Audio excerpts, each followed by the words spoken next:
Nah dokter, sering tuh gambarannya tuh orang-orang dengan midlife crisis atau orang-orang yang dengan usia 30 tahunan ke atas itu gambarannya cemas atau sering merasa stagnan, juga merasa kehilangan arah hidup.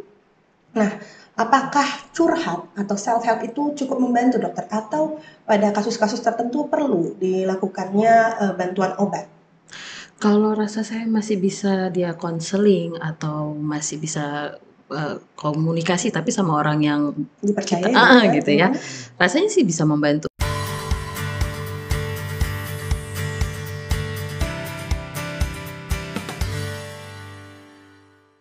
Halo, Assalamualaikum warahmatullahi wabarakatuh. Kembali lagi dengan saya Dr. Asifa Zulinanda di podcast Seksi Ansietas PPPDS KJI.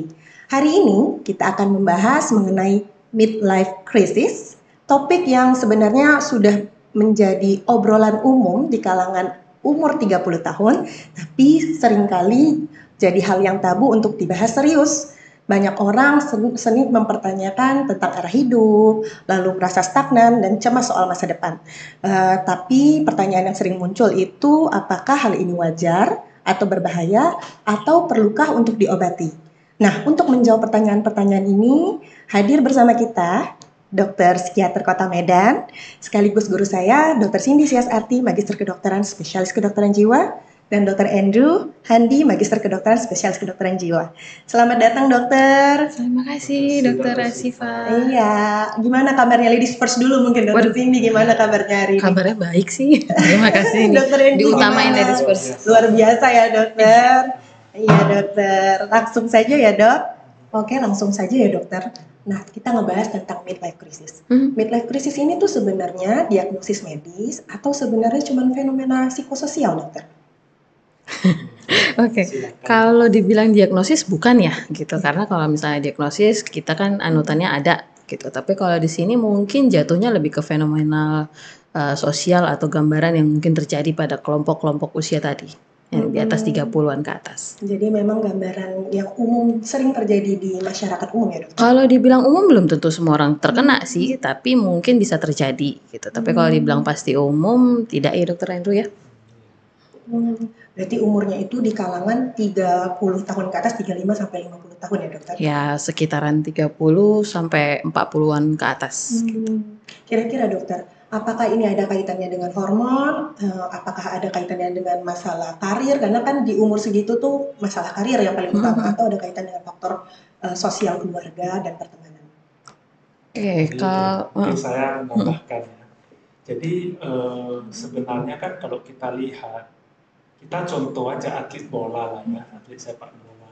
Kalau kan selalu dibilang 29 itu masa keemasan. Benar dokter. Nah, kenapa mereka sampai bilang seperti itu?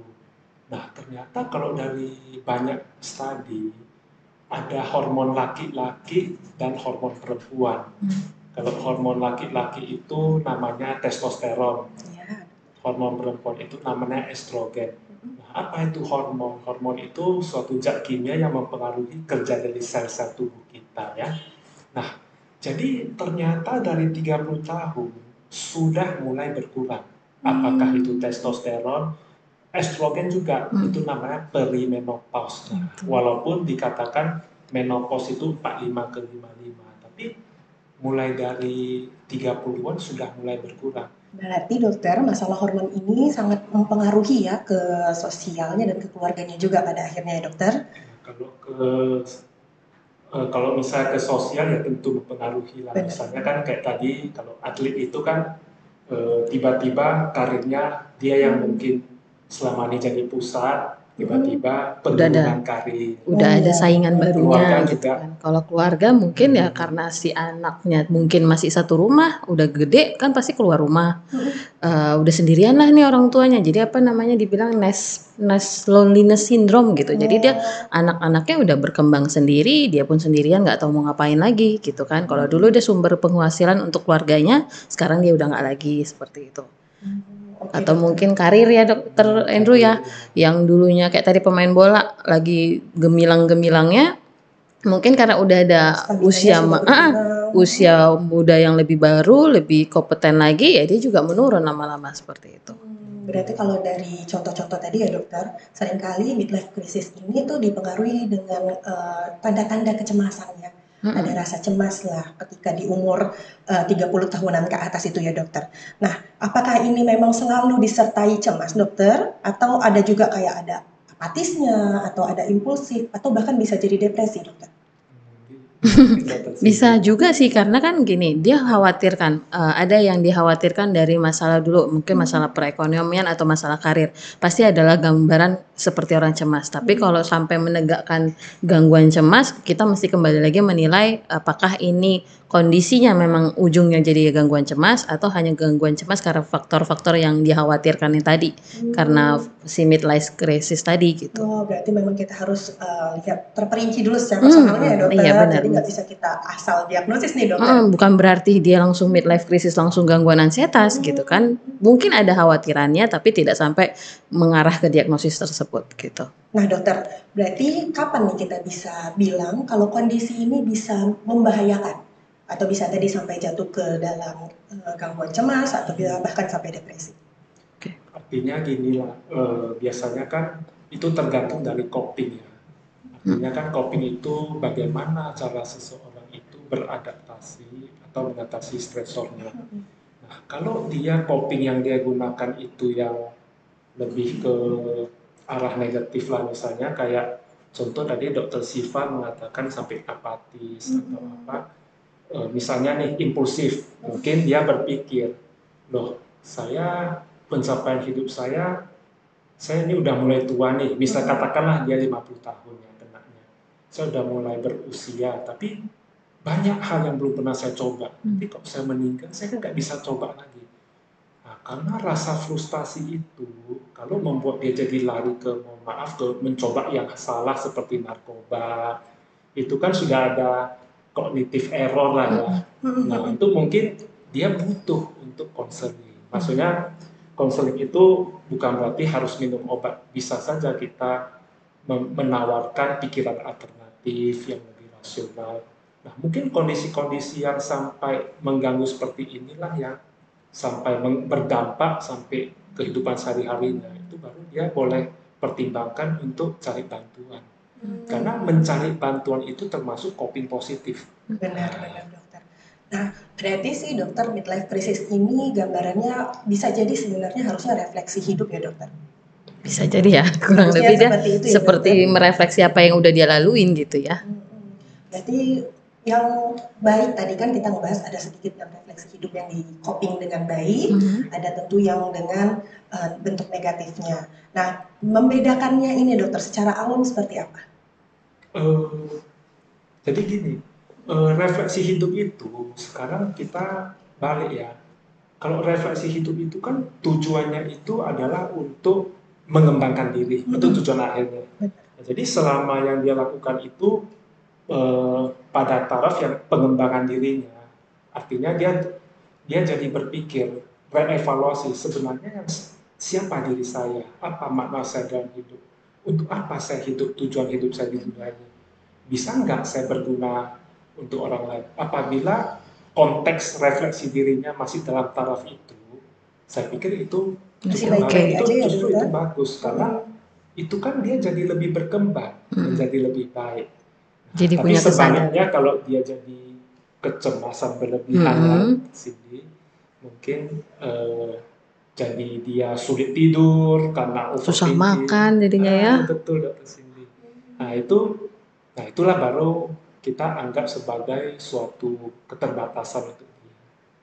Kalau gini dokter, kan sering sekali dibilang tuh orang-orang yang perfeksionis atau dia punya gangguan atau pernah riwayat trauma sebelumnya itu cenderung gampang mengalami midlife crisis. Nah, tanggapan dari dokter tuh gimana? Apakah setuju atau seperti apa dokter? Nah, kalau dia perfeksionis mungkin bisa ya, karena kan dia jadi awalnya dia kepengen menghasilkan sesuatu hal, jadi orang yang sukses atau apa. Rupanya di ending dia nggak kesampaian. Mungkin itu jadi dari faktor situnya lah, dia jadinya merefleksi bahwa aku gagal nih, nggak kayak yang harusnya aku inginkan gitu. Tapi mungkin bisa seperti itu. Tapi kalau riwayat trauma kira-kira gimana dokter Jadi itu? jadi kalau trauma itu kan saya pernah baca ya, Mm-mm. sebenarnya perkembangan otak manusia itu kan dimulai dari janin ya, Mm. janin. Nah, jadi perkembangan otak manusia itu biasanya dari belakang ke depan. Jadi kalau depan itu namanya frontalis ya. Artinya frontalis itu yang terakhir kali berkembang. Nah, perkembangan otak manusia itu berlangsung sampai 21 tahun. Dan paling cepat itu ketika pubertas. Nah, ketika ada trauma, hormon stres yang namanya kortisol itu bisa mengganggu jalinan saraf dari otak tengah ke otak depan. Nah, sehingga mungkin ketebalan saraf otaknya jadi lebih tipis. Nah, kita ingat lagi apa fungsi otak depan. Salah satunya adalah untuk mengontrol perilaku, mengontrol impulsivitas. Nah, artinya ketika dia ada trauma dan dia mengalami midlife crisis, ya otomatis kemampuan dia untuk beradaptasi itu kan Juga berkurang. terpengaruh ya. Ya, copingnya itu kan dikhawatirkan lebih ke arah yang impulsif. Nah, mungkin faktornya dari situ ya. Berarti memang ada ya dokter, faktor-faktor itu juga dapat mempengaruhi tentunya ya. Bisa. Tapi bukan merupakan faktor yang utama untuk terjadinya midlife crisis ya dokter. Nah dokter, sering tuh gambarannya tuh orang-orang dengan midlife crisis atau orang-orang yang dengan usia 30 tahunan ke atas itu gambarannya cemas atau sering merasa stagnan, juga merasa kehilangan arah hidup. Nah, apakah curhat atau self help itu cukup membantu dokter atau pada kasus-kasus tertentu perlu dilakukannya bantuan obat? Kalau rasa saya masih bisa dia konseling atau masih bisa komunikasi tapi sama orang yang kita Dipercayai dokter? gitu ya. Rasanya sih bisa membantu. Karena kan gini, dia tadi udah stagnan nih. Dia udah buntu dengan apa karir dia. Mungkin kalau dia sharing sama orang, orang bisa ngasih pilihan A, B, C, D, E, dan F dan segala macam, dia bisa jadi, oh iya ya ada pilihan yang lain-lain seperti itu. Tapi kalau misalnya mungkin jatuhnya nanti sudah lebih berat, yang sampai muncullah gangguan ansietas atau gangguan depresi, mau nggak mau ya memang mungkin harus kita pakai bantuan farmakoterapi atau dengan medikasi atau obat-obatan seperti itu. Berarti bisa aja ya dokter, tergantung kita melihatnya sejauh mana mereka jatuh midlife crisisnya ini ya dokter. Yes, betul. Nah, sering kalau misalnya udah terlalu dalam, tadi bisa jadi gangguan cemas atau depresi. Nah, seringkali tuh dokter diarahkan untuk yang namanya cognitive behavior therapy atau dilakukan juga dengan logoterapi dokter. Nah, itu gimana sih dokter pengaruhnya? Jadi mungkin saya bantu Yes, ya. oke. Jadi kalau pertama kita basic cognitive behavior therapy ya. Berarti kalau cognitive behavior therapy kan ada komponen kognitif dan komponen behavior. Tapi saya lebih menekankan ke kognitif dulu ya. Nah, jadi kalau dia kayak tadi lah, dia ada misalnya nih, ada contoh misalnya kecemasan itu kan teridentik dengan namanya catastrophic thinking misalnya. Jadi dia merenungkan berbagai hal sampai skenario terburuk. Nah, jadi kalau dalam terapi itu kita bisa lah menawarkan pikiran yang lebih netral, kita kasih pikiran alternatif. Atau misalnya dia adalah kayak seperti yang Dr. Cindy bilang, perfeksionis kan, orang perfeksionis itu ada black and white thinking. Misalnya all or nothing juga bisa ya. Jadi sempurna atau gagal. Nah, jadi kita mulai memberi pendekatan bahwa dunia ini bisa abu-abu. Misalnya ada yang baik, ada yang kurang baik. Jadi karena kalau dia terlalu perfeksionis, dunia ini kan penuh ketidakpastian. Kita harus ingat, ketidakpastian itu adalah root atau akar dari kegelisahan batin. Stresornya ya dokter. Karena mana bisa dunia ini sesuai Dengan kita mau. dan skenario dia itu sempurna kan. Nah, jadi itu kita tawarkan lebih abu-abu lah pikiran alternatifnya ya. Nah, itu yang pertama. Nah, lalu ada juga logoterapi. Jadi logoterapi itu secara sederhana kita seperti mengajarkan refleksi diri. Ini ada berbagai teknik. Nah, mungkin salah satunya ya Socratic Dialogue. Jadi Socratic Dialogue itu kita kasih pertanyaan.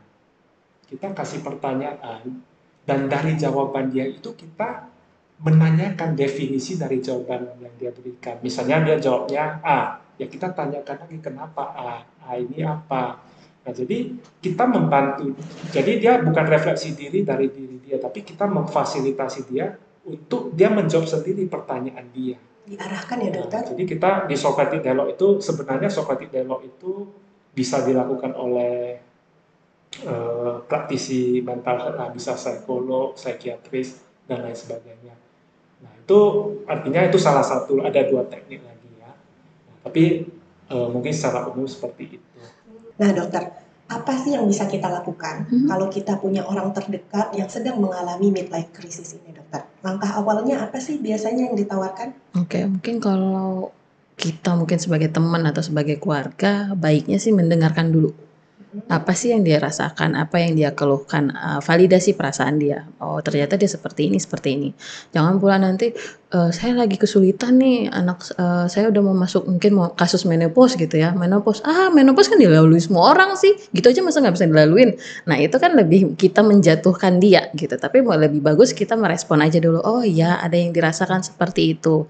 Dan mungkin kita memberi arahan atau saran yang lebih positif ke mereka yang mengalami midlife crisis ini. Jangan dihukum ya, jangan apa sih namanya? Setuju lah dia, kita harus mendengarkan, tidak menghakimi. Ya menghakimi betul. Iya betul. Karena dia kan butuh didengarkan. Dia butuh dukungan ya sebenarnya kan. Nah terakhir nih dokter, kira-kira ada tips nggak dokter bagaimana supaya orang-orang itu melihat midlife ini bukan dari krisisnya, tapi sebagai kesempatan dia untuk redefinisi diri, jadi melihat purpose hidupnya yang lebih baik gitu dokter. Oke. Kalau dibilang merefleksikan diri itu bagus ya sebenarnya untuk orang-orang yang kondisinya midlife ini. Satu, merefleksi diri apa yang udah dia lakuin untuk dia, kayak tadi dokter Andrew bilang, untuk ngembangin diri gitu. Tapi kalau tadi dia ngerefleksinya jadi, oh yaudah deh gak ada gunanya lagi, jatuhnya negatif, itu gak bagus. Jadi boleh dia untuk melakukan refleksi untuk pengembangan diri. Kalau dia rasa kurang, dia ikut pelatihan atau kursus tambahan untuk ngembangin apa yang dia rasa kurang, boleh gitu. Atau komunitas ya. Mungkin ada kelompok-kelompok yang punya kasus yang sama, itu boleh gitu ya. Mungkin ada banyak ya. Setuju kali sama Dr. Cindy ya. Jadi sebenarnya kan ini mungkin tambahan aja sedikit dari yang Dr. Cindy bilang ya. Jadi kan tadi Dr. Cindy bilang mencari hal baru. Nah ketika kita refleksikan diri, kita mungkin bisa berpikir, mungkin dia waktu kecil sukanya main musik, tapi karena faktor ekonomi dia ngejar yang lain gitu. Faktor ekonomi disuruh sekolah yang lain. Nah, ketika dia menyadari hal itu, ternyata value saya di musik, dia berpikir. Nah, dia kan bisa mulai belajar, mengembangkan keterampilan ya Dr. Cindy. Nah, jadi saya setuju ya sama Dr. Cindy. Yang paling penting tuh sebenarnya kita tahu dulu ya dokter, sebenarnya apa value positif dan negatif kita, tinggal gimana kita merubah menjadi lebih baik. Betul, ya, betul. Iya dokter, terima kasih atas penjelasannya, luar biasa sekali loh informasinya hari ini. Terima kasih sama-sama. Ya, dokter. Ya dok, kalau misalnya nih dokter, para penonton kita ada yang mau langsung berkonsultasi, kira-kira akan menghubungi kemana nih dokter? Dokter Andrew. Saya di Klinik Bina Atma, ya, dokter? Di Rumah Sakit Imelda dan Klinik Arantis. Oh, kalau Instagramnya dokter? Instagramnya nanti di deskripsi. Oh, nanti di deskripsi kita sampaikan ya dokter. Kalau Dokter Cindy di mana prakteknya dokter? Saya ada di Rumah Sakit Umum Muri Teguh Susana Wesley di Jalan Harmonika. Oke, terima kasih dokter. Terima kasih. Nah, semoga teman-teman nanti setelah episode ini semua bisa lebih memahami bahwa merasa bingung di usia parubaya itu hal yang wajar dan bukan hal yang memalukan. Tapi bagian dari proses menjadi lebih matang dan penting jangan ragu untuk mencari bantuan bila dibutuhkan. Tiada kesehatan tanpa kesehatan jiwa. Salam sehat jiwa.